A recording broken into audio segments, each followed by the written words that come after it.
ஊழல் கட்சிகளுக்கு எதிராக நாங்க ஒரு மாற்றா இருப்போம் அப்படின்ற மாதிரி. ஸோ இப்போ அதிமுகவோட ஃபர்ஸ்ட் எலெக்ஷன்லயே அவங்க கை கோர்க்குறாங்கன்னா அந்த இமேஜ் உடஞ்சு போயிடும். அதுக்கப்புறம் டிவிகேவும் ஒரு இன்னொரு திராவிட கட்சி தான் அப்படின்ற மாதிரி ஆயிரும். அதுக்கப்புறம் மக்கள் உங்களை மாற்றா பார்க்க மாட்டாங்க. திமுகவை ஆட்சியிலிருந்து அகற்றுவதுதான் விஜய்க்கு வந்து நோக்கமா இருக்கணும் அப்படின்னா நிச்சயமா விஜயால தனிச்சு 2026 அதை பண்ண முடியாதுன்னு நான் நினைக்கிறேன். நீங்க நினைக்கிறீங்க? கண்டிப்பா. ஸோ விஜய் அவர்கள் நான் டிஎம்கேக்கு எதிரான அரசியல் பண்றேன்னு சொன்னாலும் அவரு களத்துக்கு வர்றது டிஎம்கேக்கு சாதகமாக தான் அமையும். அப்போ கிரவுண்ட் பாலிடிக்ஸ்ல இன்னும் திரு விஜய் இறங்காம இருக்கிறதுங்கிறது அவருடைய கட்சிக்கு டே பை டே பேக்ட்ராப் தான் ஆகும். திமுகவை விட இந்த நியூஸை வந்து அதிமுக லீக் பண்ணி இருக்கிறதுக்கான வாய்ப்பு அதிகம்னு நான் பாக்குறேன். விஜய் கலந்துக்கிற ஒரு கூட்டத்துல திரும்ப போய் கலந்துக்கிட்டாருன்னா உடஞ்சிருன்ற அளவுக்கு அப்ப அந்த கூட்டணி வலிமை இழந்து இருக்குதா? பிளே பண்றதே திரும்பதான்றீங்க நீங்க. 100%. யாருக்கு பெனிஃபிட் இருக்குன்னு நினைக்கிறேன். திரும்ப நினைச்சாலும் அடுத்த செகண்ட் முடிச்சிடலாமே. இதை நான் வருவேன் வரமாட்டேன்னு சொல்லிட்டு முடிஞ்சு போச்சு, அவ்வளவுதான். கலந்துக்கணும்னு நான் சொல்றேங்க. அவர் கலந்துக்கணும். கலந்துக்கிட்டாதான் அவருடைய ஆளுமை தன்மை இதில் வெளிப்படுன்ற. நான் என்ன சொல்றேன், அவர் கலந்துக்கலன்னு வைங்களேன், நிச்சயமா திமுக சொல்லுதான் அவர் கலந்துக்கணும்னு பேசுவாங்க. அது அவருடைய ஆளுமைக்கு இழுக்கு. அப்ப மாற்றுன்னு நாம் தமிழர் கட்சி அவங்க ப்ரொஜெக்ட் பண்ணிக்கும் போது பேனல்ல இன்னும் 2-3 கட்சிகளை மாற்றுன்னு களத்துல இறக்கி விட்டா அது ஒரு டைவர்ஷன். இவரும் உண்மையான மாற்றம் கிடையாது. இவருக்கு எந்த ஐடியாலஜிக்கல் கிளாரிட்டியும் இல்லை. தமிழ் தேசியமும் திராவிடமும் ஒண்ணு நினைச்சு அவர் பேசிட்டு இருக்காரு. ஸோ இப்போ இவரும் மாற்று கிடையாது. பட் இப்போ பார்த்தோம்னா இனி நெக்ஸ்ட் ஒரு 4 இயர்ஸ் பார்த்தோம்னா விஜய்னு பேச போறாங்க. இவர் மாற்று கொண்டு வர போறாரா, இவரோட சித்தாந்தம் என்னன்னு நம்ம டைமை வேஸ்ட் பண்ண போறோம். ஸோ நாம் தமிழ் கட்சி 8% ஓட்டு வாங்கியிருக்கேன்னு நீங்க சொல்லலாம். இவங்க இல்லாம இருந்தா மேபி அது 10 கூட இருக்கலாம். டார்கெட் பண்ணிக்கிட்டே இருக்காரு விஜய் அப்படின்ற மாதிரி பேசுறாங்க. நான் சினிமாலாம் பெருசா பாக்குற ஆளே கிடையாது. ஸோ எனக்கு வந்து விஜய் மேல எந்த வன்மமும் இருக்கிறது தேவையே கிடையாது. பார்க்கும்போது கிளியரா தெரியுது எந்த சித்தாந்தமும் இல்லாம கொள்கையும் இல்லாம நாங்க தான் மாற்றுன்னு உள்ள வராங்க. யங்ஸ்டர்ஸை டைவர்ட் பண்றாங்க. 4 இயர்ஸ்ல அவங்க 5 இயர்ஸ்ல காணாம போக போறாங்க. சீமான் திமுகவை அடிக்கிற அளவுக்கு விஜய் நாளைக்கு அடிப்பாராங்கிறது ஒரு பெரிய கேள்விக்குறியா நான் வந்து பாக்குறேன். வணக்கம் கேப்ரியல். வணக்கம். எப்படி இருக்கீங்க? நல்லா இருக்கேன். நீங்க எப்படி இருக்கீங்க? ரொம்ப மகிழ்ச்சி மீட் பண்ணதில்ல. விஜயோடைய கரண்ட் பாலிடிக்ஸ் பற்றி நீங்களும் நிறைய பேசியிருக்கீங்க. நம்மளும் நிறைய விஷயங்களை வந்து பார்த்துக்கிட்டு இருக்கோம். அந்த அடிப்படையில் ரீசெண்டாக அவர் போட்ட ஒரு பதிவு தான் கட்சி சார் வந்து அவங்களுடைய ஜெனரல் செக்ரட்டரி போட்டிருக்கிறாரு. விஜய் கட்சியை தாவேக்காவை வந்து அதிமுகவோட ஒப்பிட்டு பேசுறது வந்து ரொம்ப நாங்கள் தவறாக பார்க்குறோம். இது வேண்டுமென்றே சில பேர் திரிச்சு வந்து பண்ணுறாங்க. தினமலர் நாளிதழில் தான் மறைமுகமாக வந்து குறிப்பிடுறாரு.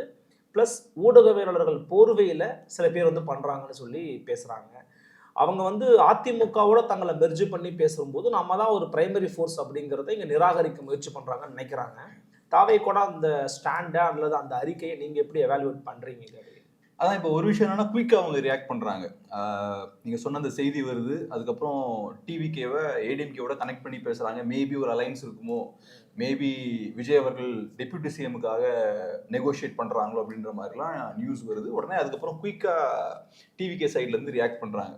அதுக்கான முக்கியமான காரணம் என்னன்னா இந்த நியூஸ் வந்து டிவிகேவுக்கு டேமேஜ் ஏற்படுத்த வாய்ப்பு இருக்கு. எந்த வகையில் நினைக்கிறீங்க டேமேஜ்னு நினைக்கிறீங்க? ஏன்னா இப்போ டிவிகேவை பொறுத்தளவில் அவங்க தங்களை எப்படி ப்ரொஜெக்ட் பண்ணிக்கிறாங்கன்னா நாங்கள் மாற்று அரசியலுக்கான ஒரு கட்சி அப்படின்ற மாதிரி அவங்க ப்ரொஜெக்ட் பண்ணிக்கிறாங்க. ஊழல் கட்சிகளுக்கு எதிராக நாங்கள் ஒரு மாற்றா இருப்போம் அப்படின்ற மாதிரி. ஸோ இப்போ அதிமுகவோட ஃபர்ஸ்ட் எலெக்ஷன்லேயே அவங்க கை கோர்க்குறாங்கன்னா அந்த இமேஜ் உடஞ்சு போயிடும். அதுக்கப்புறம் டிவிகேவும் ஒரு இன்னொரு திராவிட கட்சி தான் அப்படின்ற மாதிரி ஆயிரும். அதுக்கப்புறம் மக்கள் உங்களை மாற்றா பார்க்க மாட்டாங்க. ஸோ அந்த மாதிரியான ஒரு சூழல் ஏற்படும் போது குறிப்பா யங்ஸ்டர்ஸ் மத்தியில அப்புறம் மாற்று அரசியல் வேணும்னு எப்பவுமே ஒரு குரூப் இருப்பாங்க. ஸோ அவங்க மத்தியில உங்களுக்கு பெரிய செல்வாக்கு இருக்காது. ஸோ அந்த இமேஜை மெயின்டைன் பண்ணும், மாற்று அரசியலுக்கான சக்தி நாங்கள் அப்படின்ற இமேஜை மெயின்டைன் பண்ணும் அப்படின்ற ஒரு முயற்சியில் அவங்க ஈடுபடுறாங்க. ரெண்டாவது விஜயோட ரசிகர்கள்லாம் மோஸ்ட்லி அவருக்கு ஓட் போட போறாங்க. ஸோ அவங்கள பொறுத்தளவுல விஜய் பத்தின பெரிய ஒரு இமேஜ் அவங்க வச்சிருப்பாங்க. விஜய் தான் சிஎம், விஜய் தான் முதலமைச்சர் அவங்க மைண்ட் செட்லேயே இருக்கு. ஸோ நம்ம தலைவர் வந்து சிஎம் ஆகணும் அப்படின்ற மைண்ட் செட்ல இருப்பாங்க. அது பாசிபிளியான்றதான் எலெக்ஷனுக்கு அப்புறம் தான். அவங்கள பொறுத்தளவுல விஜய் அவர்கள் தான் தமிழ்நாட்டிலேயே மிகப்பெரிய மனிதர் அப்படின்ற ஒரு பார்வை இருக்கு. அப்படி இருக்கும்போது இபிஎஸ் அவர்களுக்கு ஒரு செகண்ட் ஃபீல்டா ஒரு ஜூனியர் பார்ட்னரா விஜய் சேர போறாரோ அப்படின்ற ஒரு செய்தி வந்து தொண்டர்களுக்கும் பிடிக்காது, ரசிகர்களுக்கும் பிடிக்காது. ஸோ அதனால குயிக்கா அவங்க அந்த ரியாக்ஷனை கொடுத்துருக்காங்கன்னு நினைக்கிறீங்க? ஆனா எனக்கு என்ன ஒரு சந்தேகம் இருக்குன்னா, ஃபார் எக்ஸாம்பிள் நம்ம வச்சுப்போம், திமுகவை ஆட்சியிலிருந்து அகற்றுவது தான் விஜய்க்கு வந்து நோக்கமா இருக்கணும் அப்படின்னா நிச்சயமா விஜயால தனிச்சு 2026 அதை பண்ண முடியாதுன்னு நான் நினைக்கிறேன். நீங்க நினைக்கிறீங்க? கண்டிப்பா நிச்சயமா பண்ண முடியாது. அப்ப இந்த யதார்த்தம் விஜய்க்கு கண்டிப்பா தெரிஞ்சிருக்க வாய்ப்புகள் நிறையவே இருக்குது. அப்ப வாய்ப்புகள் நிறைய இருக்கும்போது நாளைக்கு நீங்க ஒரு வேலை நீங்க வந்து அதிமுகவோட சேர போறீங்களா இல்லையாங்கிறது ரெண்டாவது விஷயம். இன்னைக்கு திமுகவை வீழ்த்தணும், திமுகவை ஆட்சியிலிருந்து அகற்றணும் அப்படின்னா உங்களுக்கு நிச்சயமா எதிர்கட்சியில அதிமுகவோட இணைஞ்சதான் அதை பண்ண வேண்டிய ஒரு கட்டாயமோ அல்லது அதுக்கான ஒரு சூழல் இன்னைக்கு சூழல் அப்படி இருக்குது. அப்படி இருக்கும்போது திமுகவை வீழ்த்துவதுதான் விஜயின் நோக்கமாக இருக்கும் பட்சத்துல அதிமுகவோட பேச்சுவார்த்தை நடத்துறாரு அல்லது அதிமுகவோட போறாரு அப்படிங்கிற பேச்சுவார்த்தையை ஏன் வந்து அவர் இந்த இவ்வளவு சீக்கிரமா வந்து இக்னோர் பண்ணணும்? அப்ப யாருக்கான ஆளாக செயல்படுவார்ன்ற ஒரு பேச்சு வரும்ல. ஃபார் எக்ஸாம்பிள் எப்பயுமே நீங்க பாருங்க, தனிச்சு ஒருத்தர் நின்னாங்கன்னா, நான் எல்லாரையுமே வந்து தப்பா சொல்லல, தனிச்சு ஒருத்தர் நிக்கிறாருன்னா இவருடைய அணியா இருக்க வாய்ப்பு இருக்குன்ற ஒரு பேச்சு எப்பயும் வைப்பாங்கல்ல. அப்ப 2026ல விஜய் தனிச்சுதான் போட்டி இட போறாரு அப்படின்னா அவரே திமுகவோட பி டீம்னு வைக்கக்கூடிய விமர்சனத்துக்கு உள்ளாக மாட்டாரு. கண்டிப்பா. இப்ப நானே அந்த விமர்சனத்தை நிறைய இடத்துல வச்சிருக்கேன். ஸோ இப்போ நீங்க சொன்னது போல விஜய் அவர்கள் சொல்லக்கூடிய விஷயம் என்னன்னா, நான் திமுகவுக்கு எதிரான ஒரு அரசியலை பண்றேன் அப்படின்ற மாதிரி தான் தன்னை ப்ரொஜெக்ட் பண்ணிக்கிறாரு. பட் விஜய் அவர்கள் செய்யக்கூடிய அரசியல் இருக்குல்ல, அது யாருக்கு ப்ராஃபிட்டபிளா அமையும் நினைக்கிறீங்க? விஜய் அவர்கள் ஆன்டி டிஎம்கே ஓட்ஸை ஸ்பிளிட் பண்ண போறாரு. ஏற்கனவே நிறைய கட்சிகள் இருக்கு ஆன்டி டிஎம்கே பாலிடிக்ஸ் அப்ளை பண்றதுக்கு. ஸோ இவர் வந்து ஸ்பிளிட் பண்ண போறாரு. ஸோ விஜய் அவர்கள் நான் டிஎம்கேக்கு எதிரான அரசியல் பண்றேன்னு சொன்னாலும் அவர் களத்துக்கு வர்றது டிஎம்கேக்கு சாதகமாக தான் அமையும். பட் இருந்தாலும் விஜய் அவர்களுக்கு ஏடிஎம்கேவோட போய் சேர்றதுன்றது கஷ்டமான காரியம். ஏன்னா நீங்க சொன்னது போல திமுகவை வீழ்த்ததெல்லாம் சரிதான், பட் அதுக்காக ஏடிஎம்கேவோட அலையன்ஸ் வச்சா அது விஜய் அவர்களுக்கு பின்னடைவாகவும் அமையும். ஸோ இப்போ டிவிக்கே முக்கியமா, நம்ம முக்கியமா, இல்லைன்னா திமுகவை வீழ்த்துறது முக்கியமானு பார்த்தா விஜய் என்ன பண்ணுவாரு?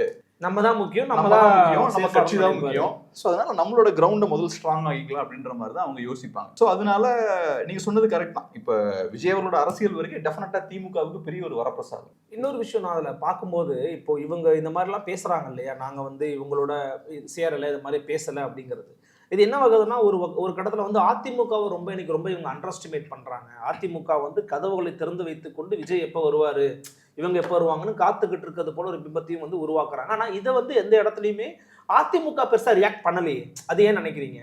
தினமலர் செய்திக்கு அதிமுக பெருசாக ரியாக்ட் பண்ணல, விஜய் தான் வந்து இவ்வளோ தீவிரமாக ரியாக்ட் பண்ண வேண்டிய கட்டாயத்தில் இருக்கிறாருன்னா அது எப்படி புரிஞ்சுக்கிறது? அதான் இப்போ நான் எப்படி பார்க்குறேன்னா அருள், இப்போ அதிமுக டெஸ்பரேட்டாக இருக்காங்கன்னு பார்க்குறேன். ஒன்று, இந்த எலெக்ஷன்ல எல்லா கட்சிகளை விடவும் அதிமுகவுக்கு இழக்கிறதுக்கு நிறைய இருக்கு. கண்டிப்பா இந்த எலெக்ஷன்ல நம்ம ஸ்கோர் பண்ணியே ஆகணும் அப்படின்ற ஒரு கட்டாயம் இபிஎஸ்க்கும் இருக்கு, அதிமுகவுக்கும் இருக்கு. அந்த வகையில ஒரு ஸ்ட்ராங்கான அலைன்ஸ் ஃபார்ம் பண்ணும் அப்படின்ற தேவையும் அதிமுகவுக்கு அதிகமா இருக்கு. ஸோ இப்போ ஒரு நியூஸ் ஸ்ப்ரெட் ஆகுது இல்ல, ஏடிஎம்கேவோட பேச்சுவார்த்தை நடந்துட்டு இருக்கு அப்படின்ற அந்த நியூஸ் லீக் ஆகுது இல்ல, அது யார் லீக் பண்ணிருப்பாங்கன்னு நினைக்கிறீங்க? எல்லா விதமான சாத்தியக்கூறும் இருக்குல்ல. ஒரு பக்கம் வந்து பாத்தீங்கன்னா, நான் என்னுடைய அசம்ஷனை சொல்றேன், திமுக அதை லீக் பண்ணியிருக்கலாம். திமுக என்ன பெனிஃபிட் என்ன இருக்குன்னு சொல்ற பாருங்க. திமுக பாஜக 2 பேரும் பின்னாடி இருக்கலாம்னு ஒரு பார்வை முன்வைக்கிறாங்க. என்னன்னா, இது வெளியிட்டு இருக்கக்கூடிய நிறுவனம், அதன் பின்னால் அதோட ஐடியாலஜி வந்து பாத்தீங்கன்னா கிட்டத்தட்ட பிஜேபி தான் அவங்க, அதுங்கிறது நமக்கு தெளிவாகுது. இப்போ பிஜேபி சார்ந்த ஒரு ஊடகத்துல இப்படிப்பட்ட ஒரு செய்தியை வர வைக்க இன்னைக்கு யாரு விரும்புவாங்கன்னா திமுக விரும்ப வாய்ப்பு இருக்கு. நீங்க இந்த மாதிரி போறீங்க அப்படின்னும் போது விஜய்க்கு தானவே தன்னோட இமேஜ் வந்து கம்மியாக வாய்ப்பு இருக்கு, அல்லது விஜய் காசுக்காக அதெல்லாம் பண்றாரு, விஜய் வந்து நாளைக்கு ஒரு சபார்டினேட் தான் அப்படின்னு சொல்லும் போது ஏதோ ஒரு வகையில் இவங்களுக்கு 2 பேருக்குள்ள ஒரு கிளாஷை கிரியேட் பண்ணலாம், அல்லது சேர விடாம தடுக்கலாம் அப்படிங்கிற ஒரு நோக்கம் ஏன் திமுக இருக்கக்கூடாதுன்னு ஒரு பார்வை வைக்கிறாங்க. ஸோ திமுகவுக்கும் பிஜேபிக்கும் இந்த நோக்கம் இருக்கலாம், இந்த செய்திக்கு விட அவங்க இருக்கலாம்னு சொல்றாங்க. இன்னொரு பக்கம் ஏன் அதிமுகவை கூட இருக்கலாம், ஏன் அதிமுக கூட இந்த மாதிரி ஒரு செய்தியை போட சொல்லி அவர் நம்ம கிட்ட வரட்டும் அல்லது பேசட்டும் அப்படிங்கிற மாதிரி கூட நினைக்கலாம். ஆனால் அதுக்கு சாத்தியம் இருக்கான்னு பார்த்தீங்கன்னா கொஞ்சம் குறைவுன்னு நான் நம்புறேன். முதல்ல சொன்ன விஷயத்துக்கு சாத்தியம் அதிகமா இருக்கும் அப்படிங்கிறது என்னோட பார்வையா இருக்கு. அதான் இப்போ நீங்க சொன்னது போல விஜய் அவர்கள் தனித்து போட்டியிட்டார்னா திமுகவுக்கு அட்வான்டேஜ், விஜய் அவர்கள் அதிமுகவோட கூட்டணி வைக்கிறாருன்னா திமுகவுக்கு அது டிஸ்அட்வான்டேஜ். ஏன்னா அப்போ வந்து திமுக எதிர்ப்பு வாக்குகள் வந்து கன்சாலிடேட் ஆகும். ஸோ இப்போ கேள்வி என்னன்னா, திமுக இந்த நியூஸை லீக் பண்றதன் மூலமா விஜய் அவர்கள் அதிமுகவோட சேராம இருக்கிறதுக்கு எப்படி அது உதவியா இருக்கும்னு நினைக்கிறீங்க? இல்ல, அவர் வந்து இந்த மாதிரி ஓப்பனிங்லேயே நம்ம நீங்க சொன்ன மாதிரி தான் துவக்கத்துல சொன்னீங்கல்ல, ஒரு ஊழல் கட்சி, இந்த கரப்ஷன் கபடதாரிகள் நீங்க ஒரு திமுக மட்டும் தான் இப்போ பேசிக்கிட்டு இருக்காரு. ஆனா அதிமுக மணியும் ஊழல் சார்ஜஸ் இருக்க தான் செய்யுது. அப்ப தூக்கத்திலேயே பேசிட்டாங்கன்னா நம்ம ரொம்ப, அவர் ஒவ்வொருத்தரையும் பேசுறாரு பாத்தீங்களா, நான் தான் பிரைமரி ஃபோர்ஸ். அவங்களுடைய கட்சியில வந்து பேசுறவங்க எல்லாருமே நாளைக்கே அவங்க தான் ஆட்சி அமைக்கிற மாதிரி பேசுறாங்க, நாங்க தான் பிரைமரி ஃபோர்ஸ்னு சொல்றாங்க. ஆனால் அதுக்கான கலச்சோடு சுத்தமா இல்லைங்கிறது யதார்த்தமான உண்மை. கட்சி பேர் அறிவிச்சாரு, அப்புறம் மாநாடு போட்டாரு, தீர்மானங்களை அறிவிச்சாரு, தீர்மானத்துக்குள்ள பிரஸ்ஸையும் அலோவ் பண்ணல, பிரஸ்ஸுக்கிட்ட தீர்மானத்தை கொண்டு வந்து கொடுக்கவும் இல்லை, அந்த மாதிரி எந்த ஆக்டிவிட்டியும் அவர் பண்ணவே இல்லை. அதன் பிறகு இவ்வளவு நாட்கள் ஆயிடுச்சு. இதுக்கு களத்துல வந்து என்ன பேசியிருக்கிறாரு, அல்லது ஒரு போராட்டத்துக்கு ஏதாவது வந்து நின்றுக்கிறாரா, ஆர்ப்பாட்டத்துக்கு வந்து நின்றுக்கிறாரா, எதையுமே அவர் பண்ணல. அப்போ கிரவுண்ட் பாலிடிக்ஸ்ல இன்னும் திரு விஜய் இறங்காம இருக்கிறதுங்கிறது அவருடைய கட்சிக்கு டே பை டே பேக்ட்ராப் தான் ஆகும். இப்ப நீங்க சொல்றது எப்போ உண்மையா இருக்கும்னா, விஜய் அவர்கள் அதிமுகவோட அலைன்ஸ் ஃபார்ம் பண்ணலாம் அப்படின்ற ஒரு ஆசையில இருக்கும்போது அதிமுகவுக்கும் அதே ஆசை இருக்குன்னு வச்சுப்போம். ஸோ அந்த டைம்ல திமுக நீங்க சொன்ன மாதிரி இந்த நியூஸ் லீக் பண்றாங்கன்னா ஓகே, ஒரு கரப்டான பார்ட்டி கிட்ட டிவிக்கு நெருங்க விரும்புறாங்க, விஜய் நெருங்க விரும்புறாரு அப்படின்ற மாதிரி ஒரு இமேஜை கிரியேட் பண்ணி அதை உடைக்கிறதுக்கான வேலையை மேபி திமுக நியூஸை லீக் பண்றது மூலமா செய்யலாம். பட் இங்க என்ன சிச்சுவேஷன்னா விஜய் அவர்களுக்கு அந்த விருப்பமே இல்லை. அந்த எண்ணமே இல்லாட்டி கூட அந்த கட்சிக்கு ஒரு பேட் இமேஜை கிரியேட் பண்ணும்ல. அந்த இன்னைக்கு சொல்றது கரெக்ட் தான். அந்த எண்ணமே விஜய் கூட இல்லாம கூட இருக்கட்டும், ஆனா அந்த பேட் இமேஜை தடுக்க முயற்சி பண்ணாருன்னு நான் நினைக்கிறேன். இது பேட் இமேஜா மாறிடும். நான் எப்படி பாக்குறேன்னா அதிமுக எடுத்துக்கோங்க. அதிமுக அந்த நியூஸ் லீக் பண்ணுவதன் மூலமா அதிமுக நிறைய பெனிஃபிட் இருக்கு. ஒண்ணு என்னன்னா, எங்க கிட்ட மற்ற கட்சிகள்லாம் வந்து பேசுறாங்க, நாங்க பேச்சுவார்த்தையில டிவி கூட ஈடுபட்டு இருக்கோம். சோ அந்த வகையில நாங்க ஒரு ஸ்ட்ராங்கான ஒரு குரூப்பா தான் இருப்போம். எங்க கிட்ட அவங்க எல்லாம் எங்களோட தேடி வராங்க அப்படின்ற ஒரு விஷயத்தை கிரியேட் பண்ண ட்ரை பண்ணிருக்கீங்க. அலைன்ஸ் உருவாக்கக்கூடிய அந்த முயற்சியில நாங்க ஈடுபட்டு இருக்கோம் அப்படின்ற ஒரு இமேஜை கிரியேட் பண்ணலாம். இது எந்த லெவல்ல அவங்களுக்கு யூஸ்ஃபுல்லா இருக்கும்னா, திமுக கூட நிறைய சின்ன கட்சிகள்லாம் இருக்காங்க. சோ அவங்களே இதை என்கரேஜ் பண்ணும். இங்க வந்து ஒரு பேச்சுவார்த்தை நடந்துட்டு இருக்கு, இவங்க வந்து ஒரு மேபி ஒரு அலைன்ஸை ஃபார்ம் பண்ணலாம், நம்மளும் மேபி இங்க ஷிஃப்ட் ஆகலான்ற ஒரு பாசிட்டிவான என்வாரன்மெண்ட்டை கிரியேட் பண்றதுக்கு வாய்ப்பு இருக்கு. ஸோ என்ன பொறுத்தளவுல விஜய் கண்டிப்பா இந்த விஷயத்தை விரும்ப மாட்டாரு. பாஜகவுக்கு இதுல எந்த ஸ்டேக்கும் இருக்க மாதிரி எனக்கு தெரியல. திமுகவை விட இந்த நியூஸை வந்து அதிமுக லீக் பண்ணி இருக்கிறதுக்கான வாய்ப்பு அதிகம்னு நான் பாக்குறேன். அப்புறம் இன்னொரு விஷயம் என்னன்னா, இந்த மாதிரியான ஒரு நியூஸ் வெளில வருதுன்னு வச்சுக்கோமே, உங்களுக்கு கண்டிப்பா தெரியும், பொலிட்டீஷியன்ஸ் வந்து எப்பவுமே ஒரு நியூஸை வெளியே விடக்கூடாதுன்னு நினைச்சிட்டாங்கன்னா ரொம்ப கேர்ஃபுல்லா அவங்களுக்கு அதை ஸ்குவீஸ் பண்ணி வைக்க தெரியும். நம்ம என்னதான் நோண்டி நோண்டி கேட்டாலும் ஒரு மூச்சு கூட விட மாட்டாங்க. ஸோ அப்படி இருக்கும்போது 60 சீட்டு 70 சீட்டு 80 சீட்டு நிறைய நியூஸ் வெளில வருது, டெபுட்டி சிஎம்ன்ற நியூஸ் வருது, நிறைய முக்கியமான ஜேர்னலிஸ்ட்லாம் அதை பேசுறாங்க. அவங்கலாம் பேசுறாங்கனாலே வேணும்னே இந்த விஷயம் மீடியாவுக்கு போகணும்னு அவங்க லீக் பண்றாங்க. ஸோ எனக்கு என்னமோ இது வந்து மேபி அதிமுக இருக்க வாய்ப்பு இருக்கிற மாதிரி நினைக்கிறீங்க எனக்கு தோணுது. ஆமா, ஆக்சுவலி ரீசெண்டாக அவரோட சில ஆக்டிவிட்டீஸ்லாம் நீங்கள் பார்த்துருப்பீங்கன்னா, விஜயினுடைய நடவடிக்கையோ பேச்சோ ஏதோ ஒரு வகையில் திமுகவோட கூட்டணியை டிஸ்டர்ப் பண்ணியிருக்குன்ற மாதிரி நான் ஃபீல் பண்ணுறேன். அதுக்கு ஒரு உதாரணமாக தான் திருமாவளவன் அவர்கள், டாக்டர் திருமாவோட அந்த பேச்சு செயல்பாடு, ஆதவர்ஜனாவோட பேச்சு செயல்பாடு எல்லாமே இருந்துகிட்டு இருக்கு. இப்போ டிசம்பர் மாதம் 6ஆம் தேதி விகடன் குழுமம் ஒருங்கிணைக்கக்கூடிய வாய்ஸ் ஆஃப் காமன் சேர்ந்து வெளியிடக்கூடிய அந்த அனைவருக்கும் எல்லாருக்குமான அம்பேத்கர் நூல் வெளியீட்டு விழாவில் கலந்துக்க மாட்டாருங்கிற மாதிரி ஒரு செய்தி வந்து உலாவிக்கிட்டு இருக்கு. விஜய் வருவதால் கலந்துக்க மாட்டாருங்கிற மாதிரி தான் அவருடைய பார்வை இருக்குது. விஜய் வந்து ஒரு நடிகர், அவர் இப்போ கட்சி ஆரம்பிச்சிருக்கிறாரு. அன்னைக்கு அந்த பொதுக்கூட்டத்தில் அந்த மாநாட்டில் பேசும்போது திமுகவையும் சீண்டி விட்டு கடந்து போறாரு. அவ்வளவுதான். திமுகவை நூக்கன் கார்னர் அவர் உட்காந்து செஞ்சுட்டாருன்ற மாதிரி நான் பார்க்கல. திமுகவை அரசியல் எதிரியான சொல்றாரு, பிஜேபி ஐடியாலஜிக்கு அடிமையா சொல்றாரு. That's fine. Target DMK fix பண்ணாரு, அவ்வளவுதான். ஆனா இந்த கூட்டத்தில் கலந்துக்கிற விஜய் கலந்துக்கிறதுனாலேயே திருமாவளவன் அந்த கூட்டத்துக்கு போனாரு அப்படின்னா இது கூட்டணி டிஸ்டர்ப் பண்ணணும்னு நிறைய பேர் வந்து சொல்லக்கூடிய கருத்துக்களை வந்து ஏற்கும்படியா இல்லை. நான் ஏன் அப்படி பார்க்குறேன்னா, அப்போ அந்த கூட்டணியில விஜய் கலந்துக்கிற ஒரு கூட்டத்தில் திருமா போய் கலந்துக்கிட்டாருன்னா உடஞ்சிருன்ற அளவுக்கு அப்போ அந்த கூட்டணி வலிமை இழந்திருக்குதா? அவ்வளவு வந்து நீங்கள் ஐடியாலஜிக்கலாக நீங்கள் பவராக இல்லையா? உங்களுக்குள்ள பாண்டிங் அவ்வளோதான் இருக்குதா? புரிதல் அவ்வளோதான் இருக்குதாங்கிற கீழே நமக்கு எழுப்புகிறது. ஆனால் என்ன ஒரு கெடுவாய்ப்புன்னா, டாக்டர் திருமாவளவன் அந்த கூற்றுகளுக்கு இணங்குவாரா அல்லது மறுதளிச்சுட்டு அடங்க மறுத்து அத்துமீறி வருவாரா அப்படிங்கிறத நமக்கு கேள்வியாக இருக்குது. ஏன் அப்படின்னா, அந்த கூட்டத்தில் திருமா கலந்துக்கிட்டோங்க, திருமா கலந்து அண்ணலை பற்றி பேசட்டும், அம்பேத்கரை பற்றி பேசட்டும், அம்பேத்கர் பற்றி அங்கே பாடமே எடுக்கட்டும், விஜய்க்கே கூட பாடம் எடுக்கட்டும், தம்பி அம்பேத்கர் யார் தெரியுமா தம்பின்னு பாடம் எடுக்கட்டும், அங்கே பாடம் எடுத்துட்டு அடுத்த நாள் வந்து போய் ஸ்டாலினை சந்திக்கட்டும். என்ன பிரச்சனை உங்களுக்கு இருக்குது? இதுல என்னோட பார்வை என்னன்னா, திருமாவளவன் அவர்களுக்கு ஒரு எக்ஸ்ட்ராடினரியான ஒரு டேலண்ட் அவருக்கு உண்டு. மீடியாவை அவரை சுத்தி ஈர்க்கக்கூடிய ஒரு கெப்பாசிட்டி அவருக்கு உண்டு. இந்த கொஞ்ச நாட்களுக்கு முன்னாடி அவர் வந்து மது ஒழிப்பு மாநாட்டை நடத்த போறோம் அப்படின்ற மாதிரி சொன்னார். அதோட பியூட்டியே என்னன்னா, நார்மலா ஒரு கட்சி இந்த மாதிரி பேசுதுன்னா அது பிரச்சனையே கிடையாது. பட் இந்த குறிப்பிட்ட பாயிண்ட்ல சிஎம் வந்து தமிழ்நாட்டில் அந்த டைம்ல இல்லை. அது மட்டும் இல்லாம ஸோ இந்த மாதிரி நீங்க ஆளும் கட்சிக்கு எதிராக இந்த ஒரு விஷயத்த பண்றீங்கன்னா எழக்கூடிய கேள்வி என்னன்னா, கூட்டணி உடஞ்சிருமோ அப்படின்ற ஒரு கொஸ்டினையும் அது எழுப்புது. ஸோ ஆட்டோமேட்டிக்கா மீடியா ஃபுல்லா அதை ஃபோக்கஸ் பண்ணுவாங்க, திரும்ப ஆரம்பிச்சிருவாங்க. இந்த விஷயத்தை வந்து சிபிஐயும் பண்ணிருக்கலாம், சிபிஐயும் பண்ணிருக்கலாம், மதிமுக பண்ணிருக்கலாம், காங்கிரஸ் பண்ணிருக்கலாம். பட் அவங்கள விட எஃபெக்டிவா பண்ணது இவர் தான். கரெக்டா அந்த சூழல்ல கரெக்டா பார்த்து ஒரு கல்ல தூக்கி அடிச்சாரு. மீடியாவை பார்த்தோம்னா ஒரு 10 நாள் அவரையே சுத்தி சுழந்துட்டு இருந்தாங்க. அதே போல விஜய் அவர்கள் அரசியலுக்கு வந்ததுக்கு அப்புறமும் கூட்டணி கட்சிகள்ல ரொம்ப எஃபெக்டிவா விஜயை யூஸ் பண்ணது பார்த்தோம்னா திருமாவளவன் அவர்கள் தான். அதை வந்து விஜய் வர்சஸ் விசிகே ஏதோ ஒரு வகையில சீன்களை வந்து விசிகேவும் என்டர் ஆகிறாங்க, அறிக்கைகள் வெளில விடுறாங்க, டாக்கிங் பாயிண்டா இருக்காங்க. விஜய் பீக்ல மீடியா லைட்ல இருக்காரு. ஏன்னா அவர் ஒரு கட்சி ஆரம்பிச்சிட்டாருன்னா அவரு தான் ஃபோக்கஸ். அப்ப இவங்களும் பார்த்தோம்னா கேமுக்குள்ள என்டர் ஆகிறாங்க. இப்ப இந்த விஷயமும் வருது. இது ஒரு சிம்பிளான விஷயம். திருமா அவர்கள் வராரா வரலையா? வரலன்னு சொல்லி போட்டா முடிஞ்சு போச்சு, அவ்வளவுதான். பட் அதை பாத்தீங்கன்னா இவ்வளவு நாள் அதை இழுத்து கொண்டு போய்கிட்டே இருக்காங்க. இது வந்துருவாரா, வரமாட்டாரா, வர வாய்ப்பு இருக்கா இல்லையா? சோ பியூட்டிஃபுல்லா பாத்தீங்கன்னா அவர் இந்த டிஸ்கஷன்ல இதை ப்ளே பண்றதே திரும்பதான்றீங்க நீங்க. 100%. சோ இதுல யாருக்கு பெனிஃபிட் இருக்குன்னு நினைக்கிறேன்? திரும்ப நினைச்சாரா அடுத்த செகண்ட் முடிச்சிடலாமே, இதை நான் வருவேன் வரமாட்டேன்னு சொல்லிட்டு முடிஞ்சு போச்சு, அவ்வளவுதான். பட் அதை சொல்லாம இவ்வளவு நாள் இழுத்து கொண்டு போய்கிட்டே இருக்காரு பாருங்க. ஒரு சஸ்பென்ஸை மெயின்டைன் பண்ணிட்டு பேசப்பட பொருள் இருந்துகிட்டே இருக்கிறாரு. படத்தை கிளைமேக்ஸ்க்கு அவர் கொண்டு போறாரு. சோ எனக்கு வந்து திருமாவளவன் அவர்கள்கிட்ட எனக்கு ரொம்ப பிடிச்ச விஷயமே இதுதான். அந்த கட்சியோட ஓட் பர்சன்டேஜ் எவ்வளவு இருக்கும்? 1.52% இருக்கும். ஸோ டெக்னிக்கலா பார்த்தோம்னா அது சின்ன ஒரு கட்சி தான். பட் அந்த கட்சி கிரியேட் பண்ணக்கூடிய நாய்ஸ் பாருங்க, பெரிய நாய்ஸா பெரிய நாய்ஸ் கிரியேட் ஏன்னா பண்றாங்க. பொலிட்டிக்கலி வந்து ரொம்ப சென்சிபிளான ஆள் வந்து டாக்டர் திருமான்றதை எல்லாருமே சொல்லியிருக்கிறாங்க. அவருடைய ஆற்றலோ அவருடைய ஆளுமைக்கோ இன்னைக்கு தமிழ் நாட்டில் இருக்கக்கூடிய அரசியல்வாதிகளும் ரொம்ப ஒரு மூத்தவரா, வைகோக்கு அப்புறம் பார்த்தீங்கன்னா அவர் தான் வந்திருக்கிறாரு. அதாவது ஸ்டாலின் திமுகலாம் பிறகு நான் சொல்றேன். அப்போ அந்த இடத்துல இருக்கிறவர், நீங்க சொன்னதை நானுமே அக்செப்ட் பண்றேன், அவர் வந்து அதில் சென்சிபிளா ஒரு மூவ் எடுக்கிறாரு. ஆனா ஒருவேளை இவருக்கு இதில் கலந்துக்கலன்னு வச்சுப்போம், நம்ம கலந்துக்கல அப்படின்னா அதுக்கு யார் காரணமாகும் நான் பார்க்குறேன்னா திமுக தான் காரணமாக இருக்கும். ஏன்னா நீங்க விஜய் கலந்துக்கும் போது நீங்களும் கலந்துக்கிறீங்க, அது கூட்டணிக்குள்ள தேவையில்லாம குழப்பத்தை ஏற்படுத்தணும் அவங்க நினைக்கிறாங்க அல்லது பேசுறாங்கன்னு இன்னைக்கு சில பேர் சொல்றாங்க. சிஎம் சொல்லிட்டாரு, திமுக சொல்லிச்சு நான் சொல்லலை, சில பேர் அந்த மாதிரியான ஒரு கோரிக்கை வருதுன்னு சொல்றாங்கல்ல, அந்த கோரிக்கையே அபத்தமானது, அநியாயமானது, அர்த்தமற்றது. கரெக்ட். அதுல வந்து ஒரு முதிர்ச்சி தன்மையே இல்ல. நீங்க அண்ணாமலை கலந்துக்கிறோம் நீங்க போங்க, திருமாவளவன் நீங்க சொல்லணும், யார் கலந்துக்கிட்டா நீங்க போங்க, மோடியே வரட்டும் நீங்க போங்க. இது எப்படி இருக்குன்னா, நீங்க ராஜ்நாத் சிங் ஐயாவை வச்சு கலைஞர் கருணாநிதி அவர்களுக்கு ஆணை வெளியிடுவீங்க, யாரும் எதுவும் கேட்கக்கூடாது.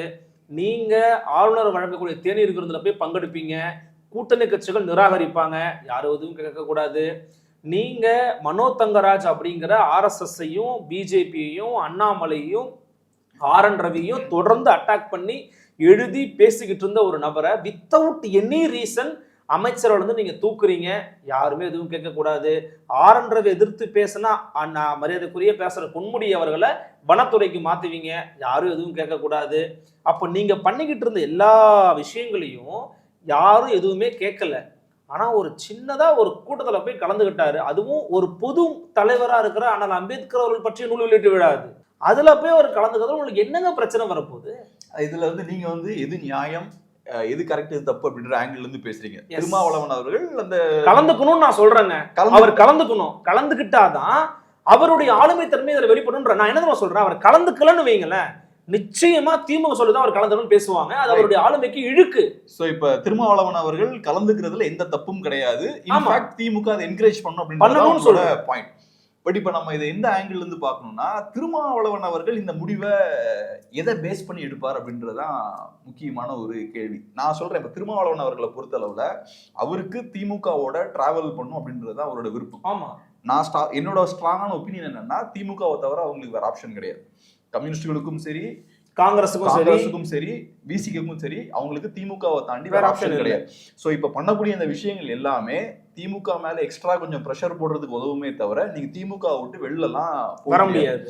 சோ அப்படி இருக்கும்போது திருமாவளவன் அவர்கள் என்ன டிசிஷன் எடுப்பார்னா, திமுகவுக்கு சங்கடம் ஏற்படக்கூடிய விஷயத்த அவர் பண்ண மாட்டார். ஸோ இஃப் இன்கேஸ் அந்த மீட்டிங்ல போய் பேசினா திமுகவுக்கு அது ஒரு சங்கடம் ஏற்படுத்தும் அப்படின்ற ஒரு சூழல் இருந்தால் கண்டிப்பா திருமாவளவன் அவர்கள் பண்ண மாட்டார்.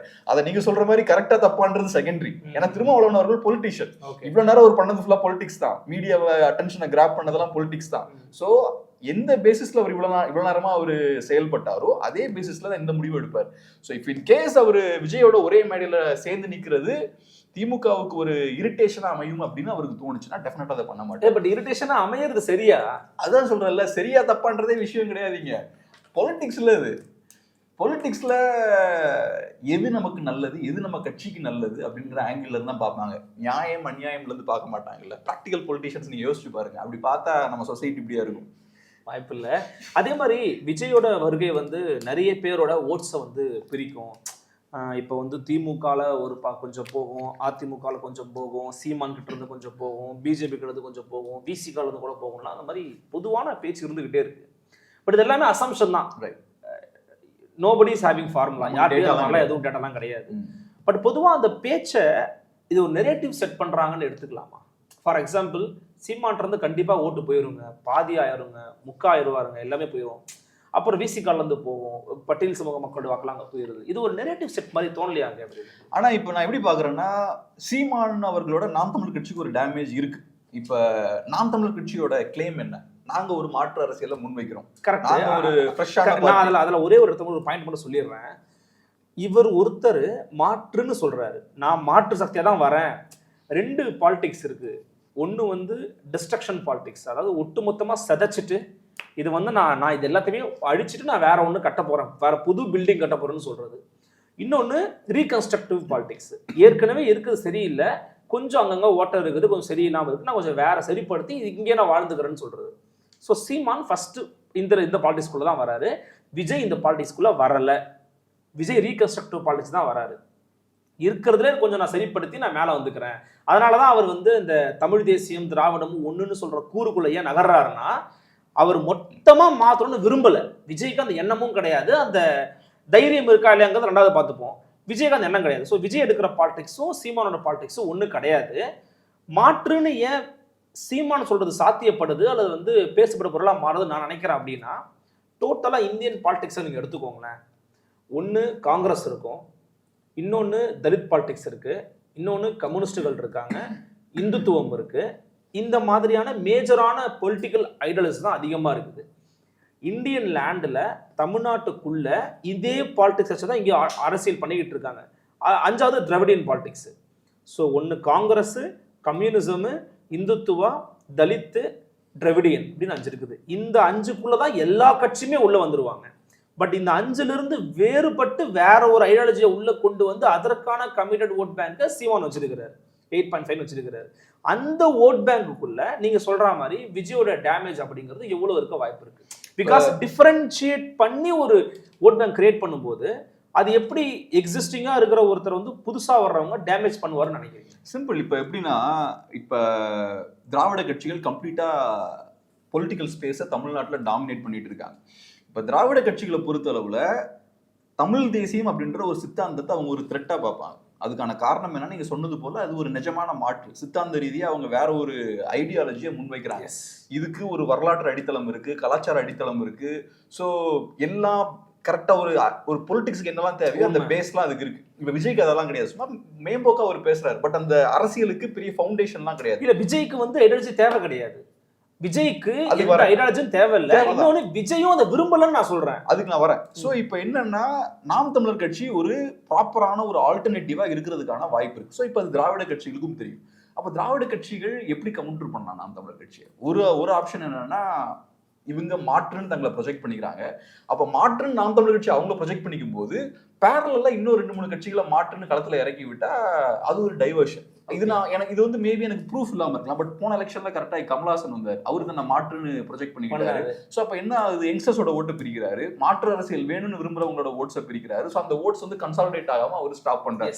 ஆனா அவர் உண்மையான மாற்றா இல்லையே, கரைஞ்சிட்டார்ல இன்னைக்கு திமுக, காணாம போயிட்டாரு. ஸோ இப்போ என்ன ஆகுதுன்னா, நீங்க என்ன பண்றீங்க, நிஜமான மாற்றுன்னு ஒருத்தன் பேசிட்டு இருக்காங்கன்னா அவங்ககிட்ட இருந்து மீடியா அட்டென்ஷன்லாம் இந்த பக்கம் திருப்பீங்க. ஸோ மீடியா இப்ப பேசுது, கமல்ஹாசனை பத்தி அப்புறம் ஃபோக்கஸ் பண்ண ஆரம்பிச்சிடுறாங்க, நாம் தமிழ் கட்சியெல்லாம் மறந்துடுவாங்க. ஸோ ஒரு 4 வருஷம் நீங்க வேஸ்ட் பண்ணிட்டீங்களா, இப்போ அடுத்தது இன்னொரு 4 வருஷம் இவர் வேஸ்ட் பண்ண போறாரு. இவர் வந்து இப்ப பேசுறாரு மாற்றுன்றாரு, இவரும் உண்மையான மாற்று கிடையாது. இவருக்கு எந்த ஐடியாலஜிக்கல் கிளாரிட்டியும் இல்லை.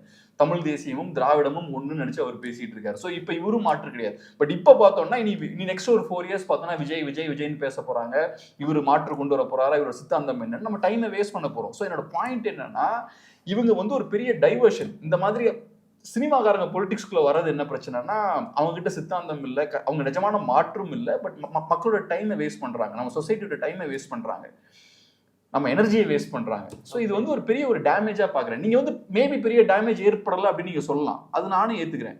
பட் நாம் தமிழர் கட்சியோட growth பாத்தீங்கன்னா ஒவ்வொரு வருஷமும் ஒவ்வொரு % ஓட்ஸ் வந்து இன்க்ரீஸ் பண்ணிருக்காங்க. இந்த லாஸ்ட் 8 இயர்ஸ்ல 8% ஓட்ஸ் அவங்க வாங்கியிருக்காங்க. ஒவ்வொரு வருஷமும் 1% இன்க்ரீஸ் ஆயிருக்கு. அப்படி கூட நம்ம பார்க்கலாம். இப்ப லெட்ஸே விஜய் அவர்களோட வருகையால நாம் தமிழர் கட்சி 1% ஓட்டு இழக்கிறாங்கன்னு வச்சுப்போம், அது உங்களுக்கு டேமேஜ் தான். அது உங்களோட ஒரு வருஷம் ஒர்க்குங்க. அது நீங்க ஒரு வருஷம் கஷ்டப்பட்டு பண்ண வேலைங்க. எவ்வளவு தொண்டர்கள் கஷ்டப்பட்டு கீழே போய் அவங்க மக்கள்கிட்ட அந்த கருத்தியல் எடுத்துட்டு போயிருப்பாங்க, எவ்வளவு கஷ்டப்பட்டு சோசியல் மீடியால பிரச்சாரம் பண்ணியிருப்பாங்க, தொண்டைகளையே பேசியிருப்பாங்க. ஸோ அந்த வேலை ஃபுல்லா போச்சு இல்ல, ஒரு வருஷம் ஒர்க்கு உங்களுக்கு வேஸ்டா போச்சு இல்ல. 2% ஓட்டை பிரிக்கிறாங்கன்னா 2 வருஷம் ஒர்க்கு. ஸோ அதை நம்ம பார்க்கும்போது சாதாரணமா இருக்கலாம். ஸோ நாம் தமிழர் கட்சி 8% ஓட்டு வாங்கியிருக்கேன்னு நீங்க சொல்லலாம். இவங்க இல்லாம இருந்தா மேபி அது 10 கூட இருக்கலாம், இந்த டைவர்ஷன்லாம் இல்லாம இருந்தா.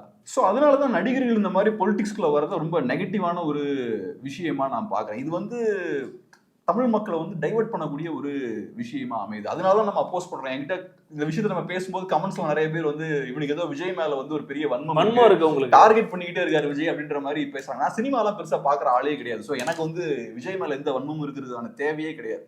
ஒரே விஷயம் என்னன்னா, சொசைட்டில நம்மளோட வேலை என்னன்னா, அந்த மாற்றத்தை நம்ம முடிஞ்ச அளவுக்கு சீக்கிரம் கொண்டு வரணும். எந்தெந்த விஷயங்கள்லாம் சொசைட்டில ஏற்படக்கூடிய இந்த மாற்றத்தை தள்ளி போடுதோ அந்த விஷயத்தை நம்ம கவுண்டர் பண்ணணும். அதுதான் நம்மளோட வேலையா இருக்கும். ஸோ அந்த வேலையை தான் நம்ம பண்றோம். நமக்கு பார்க்கும்போது கிளியரா தெரியுது, எந்த சித்தாந்தமும் இல்லாம கொள்கையும் இல்லாம நாங்க தான் மாற்றுன்னு உள்ள வராங்க, யங்ஸ்டர்ஸை டைவர்ட் பண்றாங்க. 4 இயர்ஸ்ல அவங்க 5 இயர்ஸ்ல காணாம போக போறாங்க.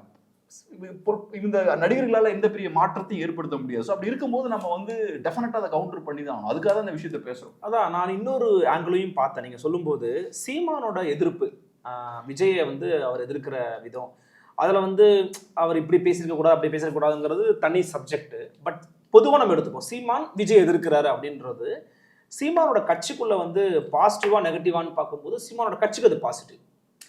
நான் வந்து அந்த நவம்பர் 1 அவர் அதை அன்னைக்கு நவம்பர் 1 தமிழ்நாடு நல்லா பேசுறாரு. அவர் வந்து சீமான் வந்து விஜய் எதிர்த்து பேசும்போது வந்து அந்த க்ரௌட் வந்து அந்த வைப் பண்ணுது, அதை என்ஜாய் பண்றாங்க, சரியா தான் பேசியிருக்கிறாரு அப்படிங்கிறத அவங்க வந்து முழுமையா நம்புறாங்க. ஆமா நீங்க எதிர்க்கணும்ன்றாங்க. ஆனா ஆக்சுவலி பார்த்தீங்கன்னா உங்களுக்கு கோவம் வந்திருக்கணும்.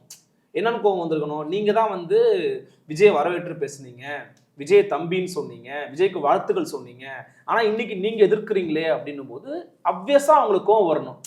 ஏன்னா அவங்க வந்து இவ்வளவு நாளா அவரை பாக்குறாங்க, அவர் இவ்வளவு பேசியிருக்கிறாரு அப்படின்னு சொல்லும்போது எதிர்க்கிறாரு அப்படின்னு பார்க்கும்போது அப்ப அவங்க ஆதரிக்கிறாங்க அப்படின்னா தன் கட்சியினுடைய தொண்டர்களை நிலைநிறுத்த வேண்டிய ஒரு கட்டாயமும் ஒரு தேவையும் சீமானவர்களுக்கு இருக்கு. அதே போல கூடுதலா இன்னொரு விஷயமும் இருக்கு, தான் இவ்வளவு நாளா வந்து தமிழ் தேசியம் அப்படிங்கிறது வந்து மாற்று சித்தாந்தம்னு சொல்லி நிலைநிறுத்தி வச்சிருக்கிற ஒரு கமிட்டட் ஓட் பேங்க ரெண்டுமே ஒண்ணுதான் அப்படின்னு ஒரு சாதாரணமா ஒருத்தர் பேரை போக சொல்லிட்டு போறாரு அப்படின்னும் போது அது சரியா தப்பாங்கிறது வேற விவாதங்க, அதுக்குள்ள நம்ம போவேன்னா அது ஐடியாலஜிக்கல் டிஸ்கஷன். அது பட் அதை ஒரு ஆள் பண்ணும்போது, ஒரு ஸ்டார் பண்ணும்போது தன்னோட ஓட் பேங்க்ல தேவையில்லாம அவர் வந்து டிஸ்டர்ப் பண்றாரு அப்படின்னு சீமான் எதிர்க்கிறதுங்கிறது சரியான அணுகுமுறை தான் நான் பாக்குறேன். என்ன அப்படின்னா, இப்ப அவர் கூட்டணிக்கு வராதனால அப்படி ரியாக்ட் பண்றாரு, அவர் வந்து அவரை எதிர்த்து சில இடங்களை பேசிட்டாரு அப்படிங்கிறதுக்காக ரியாக்ட் பண்ணும்போது இவ்வளவு ரியாக்ட் பண்ண வேண்டிய அவசியமே கிடையாது. ஏன்னா அவர் வந்து டெய்லி நிறைய பேர் திட்டுறாங்க, டெய்லி நிறைய பேர் வந்து ட்ரோல் பண்றாங்க, டெய்லி 1000 பேர் அவரை வச்சு வீடியோ போடுறாங்க. இப்போ அது வந்து முக்கியமா இருக்க அவ்வளவு சீரியஸ்னஸ் கொடுத்துருப்பாராங்கிறது தெரியல. பட் தன்னோட ஓட் பேங்க் வந்து டிஸ்டர்ப் பண்ற மாதிரியான ஒரு ஸ்பீச்சை வந்து விஜய் கொடுக்கும்போது அதை எதிர்க்க வேண்டிய இடத்துலதான் சீமான் இருக்கிறாரு. ஒருவேளை சீமான் அதை கடந்து போயிருந்தாரு அப்படின்னா இதை நிறைய பேர் வந்து எப்படி பாக்குறாங்கன்னு தெரியல. சீமான் அதை கடந்து போயிருந்தா அவருக்கு பிரச்சனை தான் வந்திருக்கும். கரெக்ட். இப்ப நீங்க சொல்ற விஷயம் நான் எப்படி புரிஞ்சுக்கிறேன்னா, தொடர்ச்சியா நிறைய பேர் சொல்ற விஷயம் என்னன்னா, விஜய் அவர்கள் திமுகவை அப்போஸ் பண்றாரு, நீங்களும் திமுக அப்போஸ் பண்றீங்க, அப்ப 2 பேரும் சேர்ந்து தானே இருக்கணும், எதுக்கு 2 பேரும் சண்டை போட்டுட்டு இருக்கீங்க, இப்ப நீங்க 2 பேரும் திமுக விட்டுட்டு நீங்க 2 பேரும் சண்டை போட்டுருக்கீங்க, இது நெகட்டிவ் அப்படின்ற மாதிரி சொல்றாங்க. ஆக்சுவலா இங்க புரிஞ்சுக்க வேண்டிய விஷயம் என்னன்னா, சீமான் அவர்களோட அரசியல் வேற, விஜய் அவர்களோட அரசியல் வேற. விஜய் அவர்களோட டார்கெட் வந்து திமுக, நாம் தமிழர் கட்சியோட டார்கெட் திமுக கிடையாது, திராவிடம். இந்த சிஸ்டமை கம்ப்ளீட்டா மாத்தணும். அதாவது கட்சி தனிப்பட்ட கட்சிகளையோ தனி நபர்களையும் நீங்க எதிர்த்து நீங்க அரசியல் பண்ணீங்கன்னா கண்டிப்பா ஜெயிக்க முடியாது. இந்த திராவிடியன் ஈகோ சிஸ்டமை நீங்க மாத்தணும். சோ ரெண்டுக்கும் ரொம்ப பெரிய டிஃபரன்ஸ் இருக்கு.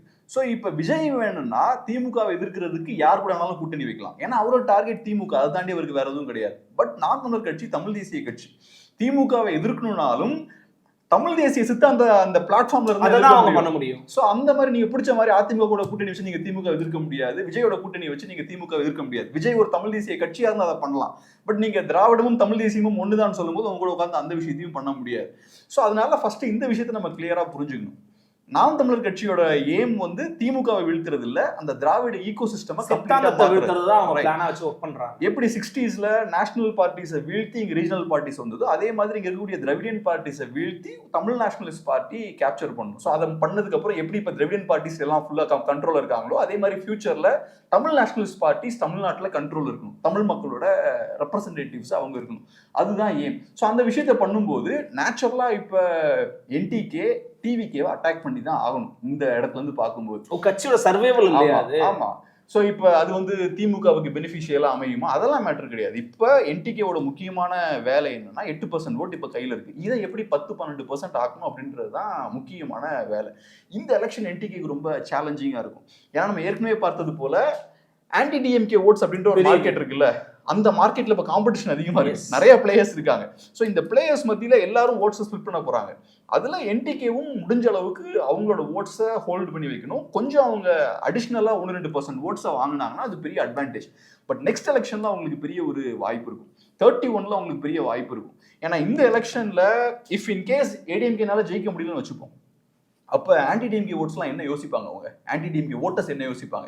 ஏடிஎம்கேவை நம்பி பிரோஜனம் இல்லை அப்படின்ற ஒரு இடத்துக்கு வருவாங்க. ஸோ அந்த ஓட்ஸ்லாம் ஸ்ப்ளிட் ஆகிறதுக்கு வாய்ப்பு இருக்குது ஃபியூச்சரில்.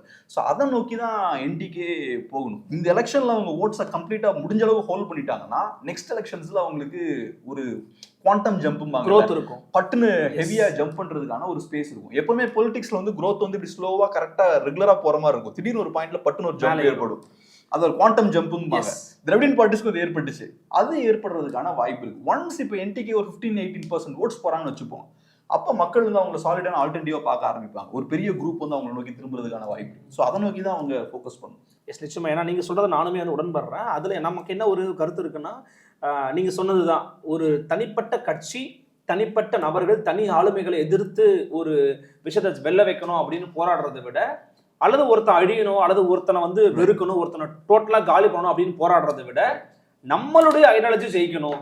இப்போ சீமான் இருக்கிறாருன்னா, நாம் தமிழர் கட்சி இருக்குன்னா தமிழ் தேசத்தை ஜெயிக்க வைப்போம், தமிழ் தேசத்தை நம்ம பேசப்படும் பொருளா மாத்துவோம் அப்படின்னு நகர்ந்தாங்க அப்படின்னா அந்த ரோட அந்த பாத்துல போனாங்கன்னா நிச்சயமா அது ஒரு மாற்று அப்படிங்கிற இடத்த அவங்க வந்து நிவர்த்தி பண்ணுவாங்க.